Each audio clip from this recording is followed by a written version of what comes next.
Tallinn on Eesti pealinn Soome laherannikul, olles kiiresti arenev linn, kus kohtuvad ettevõtlus, loovus ja rahvusvahelised võimalused. Siin tegutseb ka Tallinna ettevõtlusinkubaator, mis aitab ettevõtetel kasvada ja areneda. Projekti Creative Circular City raames me keskendusime ettevõtete ja elanike ringmajandusteadmiste suurendamisele ja ettevõtete ringmajanduspraktikate rakendamisele. Ja selleks me viisime ellu 4 peamist tegevust. Koostöös TalTechi ülikooliga toimus 19 sündmusest koosnev sari Disain kohtub teadusega, mis tõi kokku üle 1000 osaleja. Sarja fookuses oli tutvustada innovaatilisi teaduspõhiseid lahendusi ja nende rakendamist ettevõtetes ning luua koostöövõimalusi teadlaste ja ettevõtjate vahel.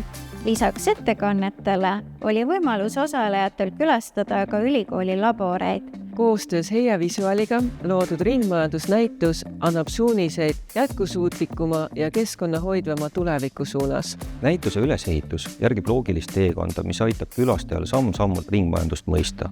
Ringmajandust saab rakendada väga erineval moel. Näiteks Neular toodab plastikjäätmetest terassilaudu, Voola kasutab vildijäätmeid ja Raiko kasutab pakenditeks puidupõhiseid lahendusi. Et ringmajandus ei tähenda ainult jäätmete vähendamist, vaid hõlmab tervet toote elutsükli. Mulle väga meeldis näituse disainilahendus, mis annab kompaktsel kujul edasi teooria, mõisted kui ka näited ning saad väga hea ülevaate kogu ringmajanduse olemusest. Ja lisaks üllatas mind ka see näidiste laud ja kui palju Eesti ettevõtteid juba tegelikult tegutsevad ringmajandusmaastikul.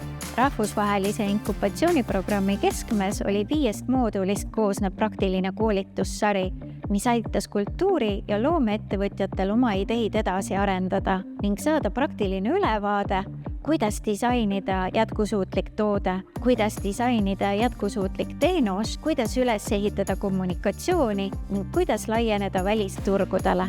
Üle 50 tunni koolitusi ja ligi 500 osalejat. Koostöös CCC projektipartneritega korraldasime 2 õppereisi Eindhovenisse, Hollandisse ja Kopenhaagenisse, Taani. Külastus Eindhovenisse oli äärmiselt inspireeriv nii ettevõtja kui disainerile. Minu jaoks oli eriti põnev näha Hollandis väga tuntud tootedisainerit Piet Hein Eyck, et näha oma silmaga tema stuudiot. Tema on just tuntud selle poolest, et ta taaskasutab palju erinevat materjali ja puitu.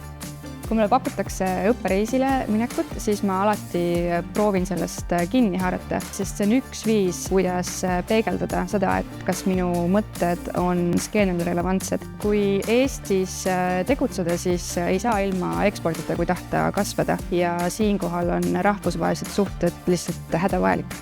Tallinna ettevõtlusinkubaatori tegevuste tulemusena sündisid uued teadmised, kontaktid ja rahvusvahelised koostööd.